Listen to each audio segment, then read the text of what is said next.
నమస్తే. కొన్ని రోజుల ముందు కవిత మాట్లాడినటువంటి మాటలు ఒకసారి మాట్లాడుకోవాలి. కేసీఆర్ చుట్టూ దయ్యాలున్నాయి, కేసీఆర్ దేవుడు. సో పార్టీ అంతా కూడా, బీఆర్ఎస్ పార్టీ అంతా కూడా అది రేపో మాపో ఇబ్బందులు పడేటువంటి అవకాశం కనపడతా ఉన్నది. ఆ పార్టీని నడపడం కేసీఆర్ వలన అవుతుంది కానీ ఇంకో వలన కాదు. కేసీఆర్ నేతృత్వంలో నేను పనిచేస్తాను, ఇంకో నేతృత్వంలో నేను పనిచేసేటువంటి అవకాశమే లేదంటూ బీరాలు పలికినటువంటి కల్వకుంట్ల కవిత ఒక వారం నుంచి ఒక 15 రోజుల పాటు ఈమె చర్చ నడిచింది. నువ్వు ఎక్కడ చూసినా కేసీఆర్ గురించి, కేటీఆర్ గురించి కల్వకుంట్ల కవిత మాట్లాడినటువంటి మాటలు విపరీతమైనటువంటి వైరల్ అయినాయి. దాంట్లో భాగంగా కవిత హడావిడిగా, అంటే ఒకదాని తర్వాత ఒకటి, ఒక పక్కన ఆమె లేఖ విడుదల చేయడం, లేఖ విడుదల చేసిన తర్వాత ఆ లేఖ బయటికి రావడం, దాని తర్వాత ఎయిర్పోర్ట్లో ఆమె మాట్లాడుతూ కేసీఆర్ను, కేటీఆర్ను ఉద్దేశిస్తూ మాట్లాడడం, కేసీఆర్ను పొగడడం, కేటీఆర్ను పరోక్షంగా విమర్శించడం, కేసీఆర్ చుట్టూన్నటువంటి వాళ్ళని మరి ఆమె అన్నటువంటి మాటలు చాలా, అది కొంత రాజకీయ పరిస్థితులకు, అంటే కొత్త రాజకీయ పార్టీ వైపు ఏమైనా కల్వకుంట్ల కవిత నడిచేటువంటి అవకాశం ఉంటుందన్నటువంటి ఒక చర్చ బలంగా వినపడ్డది. అయితే ఇది కవిత, అలాగే కల్వకుంట్ల కవిత, కల్వకుంట్ల కుటుంబం ఆడుతున్నటువంటి డ్రామానా, లేకపోతుంటే ఇది ఒక వ్యూహాత్మకమా, లేకపోతుంటే ఇదంటే కేసీఆర్ వేసినటువంటి ఒక పావ అనేది అర్థం కాదు. కానీ ఇటీవల కొన్ని చూస్తూ ఉంటే కవిత అంతఘాటుగా స్పందించిన తర్వాత, దయ్యాలు భూతాలని చెప్పేసి మాట్లాడిన తర్వాత కొంత సైలెంట్ అయింది. సైలెంట్ అయిపోయి మళ్ళీ 1-2 రోజులు కొంత సైలెంట్ అయ్యి మూడో రోజు ఏం చేసింది, జాగృతి కార్యాలయం అంటూ నందినగర్లో తన ఇంటి పక్కన ఒక కార్యాలయం పెట్టుకున్నది. ఇక కార్యాలయం పెట్టుకున్న తర్వాత ఇక కల్వకుంట్ల కవితకు అలాగే కేసీఆర్కి ఇక వాళ్ళిద్దరు కలిసి ముఖం కూడా అయ్యా బిడ్డలు ముఖాలు కూడా చూడుకోవట్లేదు. అలాగే అన్న చెల్లెలందరూ కూడా విడిపోయిన్లు, ఇక రాఖీ కట్టేదానికి ఆమె పోదో అన్నటువంటి ఒక ఉద్దేశాన్ని ఆమె మాటల ద్వారా అర్థమైంది. కానీ ఈ మరోసారి మనం ఒకసారి చూసుకుంటే వాళ్ళ నాన్నకు నోటీసులు ఇచ్చినప్పుడు మాట్లాడింది.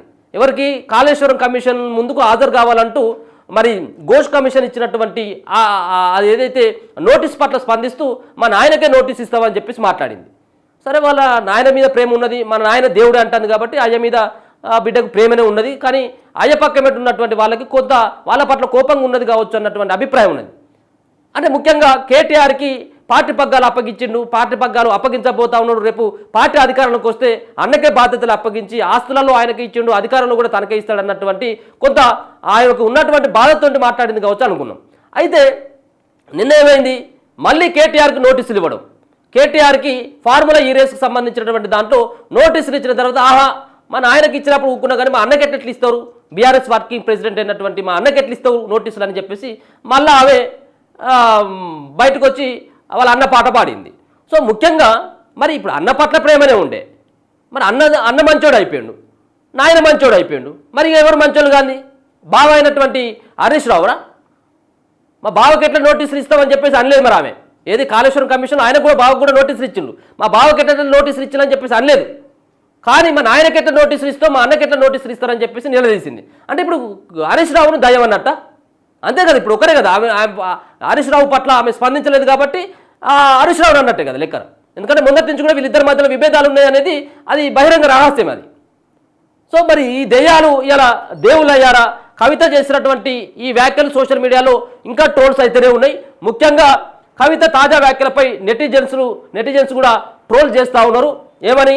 ఇటీవల కేటీఆర్కు ఏసీబీ నోటీసులు ఇచ్చిన తర్వాత మా వర్కింగ్ ప్రెసిడెంట్పై సర్కార్కు కక్ష అంటూ, మా వర్కింగ్ ప్రెసిడెంట్ అంటే ముఖ్యంగా ఈయనే కదా, కేటీఆర్ కదా, కేటీఆర్ను ఉద్దేశిస్తూ వాళ్ళ అన్నను ఉద్దేశిస్తూ ఆమె అన్నటువంటి ట్వీటు, గతంలో కేసీఆర్ ఒక్కరే తనకు నాయకుడని కామెంటు, ఎమ్మెల్సీ తీరుపై బీఆర్ఎస్ పార్టీలో చర్చ అవుతూ ఉన్నది. ఈమె మరి ఎప్పుడే మాట్లాడుతూ ఉన్నది, మరి లేకపోతుంటే ఇదంతా కూడా ఆస్తుల పంపకాలు ఇంకా మిగతా సంబంధించినటువంటి అన్ని అంశాలు ఏమైనా వాళ్ళు అంత సెటిల్మెంట్లు అయిపోయిందా? ఇప్పటికీ కేవలం ఆస్తుల కోసం మాత్రమే డ్రామాలాడి ఆస్తుల పంచాయతీ అంతా కూడా ఒక కొలిక్కి వచ్చిన తర్వాత ఆమె బెదిరింపులకి కేటీఆర్ కానీ కేసీఆర్ కానీ లొంగి ఈ అంతా కూడా ఆస్తుల సెటిల్మెంట్ అయిపోయిన తర్వాత మళ్ళీ యథావిధిగా బీఆర్ఎస్ పార్టీలోనే ఉండేటువంటి ప్రయత్నం చేస్తూ ఉన్నదా? అంటే ఆమె ఇప్పటికి కూడా బీఆర్ఎస్ పార్టీలో ఉన్నది, కానీ వీళ్ళపైన ప్రేమ కురిపించడం చూసినట్టయితుంటే అంటే ఏదో ఒకటి సెటిల్మెంట్ అయినట్టుగా లెక్క. సో దీంట్లో మళ్ళీ బీఆర్ఎస్ని కాదని జాగృతిలో చేరికలట. బీఆర్ఎస్ శ్రేణుల నుంచి కవిత విషయంలో విమర్శలు వ్యక్తమవుతున్నా కవిత మాత్రం జాగృతి బలోపేతంపై దృష్టి సారిస్తున్నారు. తాజాగా ఇవాళ ఖమ్మం జిల్లాలో పలువురు విద్యార్థులను తెలంగాణ జాగృతి స్టూడెంట్ ఫెడరేషన్లోకి కండువలు కప్పి ఆహ్వానించారు. విద్యార్థుల సమస్యలపై టీజేఎఫ్ మెరుపు వేగంతో స్పందించాలని, ఆందోళన చేస్తే ప్రభుత్వం 2 రకాలుగా కూడా స్పందించాలని చెప్పేసి పిలుపునిచ్చిల్లు. ఇక కేడర్ సహకారం లేనందుకే యూటర్నా లేక వ్యూహాత్మకమా? ఏది గత కొద్ది కాలంగా బీఆర్ఎస్లో కవిత వ్యవహారం తీవ్ర కలకలం రేపుతుంది. సొంత పార్టీ నేతలపై మాటల దాడికి దిగడం, ఆ వెంటనే తెలంగాణ జాగృతికి కొత్త కార్యాలయం ప్రారంభించడం ఆసక్తిగా మారింది. ఆ తర్వాత ఇందిరా పార్కులో బీఆర్ఎస్ జెండాలు లేకుండా కేవలం జాగృతి పేరుతోనే ధర్నా కార్యక్రమం నిర్వహించడం, ఆర్టీసీ బస్ పాస్ ధరల పెంపుపై బీఆర్ఎస్వి జాగృతి వేరువేరుగా ఆందోళనలు చేపట్టడం రాజకీయ వర్గాల్లో కవిత అంశం మరింత చర్చకు దారితీసింది. దీంతో ఆమె సొంత పార్టీ పెట్టడం దాదాపు ఖాయమనే టాక్ వినిపించిన తరుణంలో అనూహ్యంగా కవిత ఎర్రవెల్లిలోని ఫామ్ హౌస్కు వెళ్లడం అందరినీ విస్మయానికి గురిచేసింది. అయితే ఆమె తీరుపై కేసీఆర్ అప్పటికే ఆగ్రహంతో ఉన్నారని, అందువల్ల తనను కలిసేందుకు వచ్చిన కవితను పట్టించుకోలేదన్నటువంటి ప్రచారం కూడా కొనసాగింది. ఇంతకీ మీరు బీఆర్ఎస్తోనే ఉన్నారా అని చెప్పేసి ఆ పార్టీలో ఉన్నటువంటి జాగృతితో ఉన్నటువంటి కవితతో మంచి సంబంధాలు ఉన్నటువంటి సత్సంబంధాలు ఉన్నటువంటి వ్యక్తులు ఆమె నిలదీస్తా ఉన్నారు. కేటీఆర్ విషయంలో చేసిన ట్వీట్ పై కవితను నెటిజన్లు సోషల్ మీడియాలో ట్రోల్ చేస్తున్నారు. పార్టీలో కేసీఆర్ నాయకత్వాన్ని తప్ప ఎవరి నాయకత్వాన్ని అంగీకరించారని చెప్పిన మీరు ఇప్పుడు కేటీఆర్ను మా వర్కింగ్ ప్రెసిడెంట్ అని సంబోధించడం ఏంటి? దెయ్యాలు అప్పుడే దోస్తులు అయిపోయారా అంటూ ప్రశ్నిస్తున్నారు. ఇంతకు మీరు బీఆర్ఎస్తోనే ఉన్నారా లేదా అనేది స్పష్టం చేయాలని బీఆర్ఎస్ జాగృతితో 2 దారుల ప్రయాణంపై ప్రజల్లో అనుమానాలు ఉన్నాయని, దానిపై స్పష్టత ఇవ్వాలని సోషల్ మీడియా వేదికగా నిలదీస్తున్నారు. మొన్నటి మీ కోపానికి ప్రస్తుతం మీ తీరుకు సమాధానం చెప్తేనే ప్రజలు మిమ్మల్ని నమ్ముతారని కామెంట్స్ చేస్తున్నారు. మరికొందరు నెటిజన్లు స్పందిస్తూ అక్క యూటర్న్ తీసుకున్నారని, ఫామ్ హౌస్లో తండ్రితో డీల్ కుదిరినట్లు ఉందని ఆమె కామెంట్లు చేస్తూ ఉన్నారు. సో మొత్తానికైతే డీల్ కుదిరిపోయింది. ఇక ఆల్రెడీ ఆస్తుల పంచాయతీలు, అధికార పంచాయతీలు అంతా తెగిపోయినాయి. మరి అయ్యతోటి నాయనతోటి మరి నాయన దగ్గర కూడా ఫామ్ హౌస్కు పోయింది. ఇన్ని మాటలు మాట్లాడిన తర్వాత కూడా ఫామ్ హౌస్కు రమ్మని చెప్పలేదు. అంటే ఒక రకంగా కేసీఆర్ మీడియేటర్లను పెట్టి ఆమెతో సెటిల్మెంట్ చేద్దాం, ఆమెకు సంబంధించినటువంటి ఇప్పుడే పార్టీలోకి వెళ్ళి ఆమె వెళ్ళిపోయినా కానీ పార్టీకి ఏమైనా ఇబ్బంది ఉంటుందన్నటువంటి ఆలోచన చేసి మీడియేటర్లను ఆమె దగ్గరికి పంపినట్టుగా తెలుస్తూ ఉన్నది. వాళ్ళ ద్వారానే ఈ సంబంధించినటువంటి సమస్య అంతా కూడా పరిష్కారమైనట్టుగా తెలుస్తూ ఉన్నది. కేవలం ఒక డ్రామాలు మాత్రమే సృష్టించేందుకు కేసీఆర్ వేసినటువంటి ఒక పావు ఇక్కడ కల్వకుంట్ల కవిత అన్నట్టుగా తెలుస్తూ ఉంది. కేసీఆర్ ఆడించినటువంటి డ్రామాలో భాగంగానే కవిత ఒక పాత్ర పోషించినట్టుగా దీని ద్వారానైతే అర్థమవుతా ఉన్నది. చూడాలి మరి ఇప్పుడు కల్వకుంట్ల కుటుంబంలో ఉన్నటువంటి వాళ్ళందరూ కూడా ఇదే రకంగా ఉంటుంది. ఏ సంబంధించినటువంటి గొడుగు కింద సంబంధించినటువంటి కాలానికి ఆ గొడుగు పడతా ఉంటారు వీళ్ళు. అంటే వీళ్ళకు అది ఒక రకమైనటువంటి అలవాటుగా మొదటి నుంచి కూడా కేసీఆర్కి మనకు అందరికీ తెలుసు. ఆయన వ్యవహారాలు ఏ విధంగా ఉంటుంది, ఎక్కడి నుంచి ఏ స్టేజ్కి వచ్చిందనేది ఆయన ద్వారా పిల్లలకు చేరుతా ఉంటుంది కదా.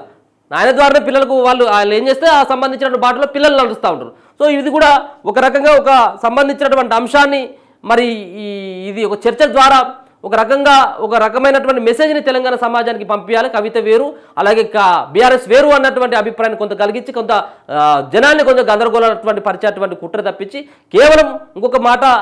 కేవలం ఆస్తులకు సంబంధించినటువంటి విషయంలోనే కవిత మెయిన్గా ఇటువంటి సంబంధించిన కొత్త పార్టీ అంటూ, జాగృతి అంటూ, లేకపోయినట్టయితే ఉంటే దయ్యాలంటూ, భూతాలంటూ చేసినటువంటి ఒక వ్యాఖ్యలను చూసాలి తప్పించి ఎప్పుడైనా కానీ కల్వకుంట్ల కుటుంబంలో ఉన్నటువంటి విభేదాలు పోయి ఉండొచ్చు. కానీ రాజకీయాల కోసం వాళ్ళు ఏ అడ్డదారులోనైనా ఏ విధమైనటువంటి దానికైనా కానీ వాళ్ళు పూనుకుంటారనేది మరోసారి స్పష్టంగా అవుతా ఉన్నది. మరో పక్కన ఇప్పుడు చేస్తున్నటువంటి ఈ ట్వీట్ ఏవైతే ఉన్నాయో సోషల్ మీడియా అడుగుతా ఉన్నారో దానిపైన ఒక క్లారిటీ ఇవ్వాల్సినటువంటి అవసరం ఉన్నది. కవిత మీరు బీఆర్ఎస్ తోటి ఉన్నారా లేకపోతే జాగృతిని అడుగుతా ఉన్నారా, అసలు ఏంటిది అనేది కూడా ఒకసారి మీరు మీ యొక్క అభిప్రాయం ఏంటో చెప్పాలంటూ చాలామంది అయితే మాత్రం సోషల్ మీడియాలో ఈ పైన అయితే ట్రోల్స్ చేస్తూ ఉన్నారు. చూస్తూనే ఉండండి మన తొలి వెలుగు.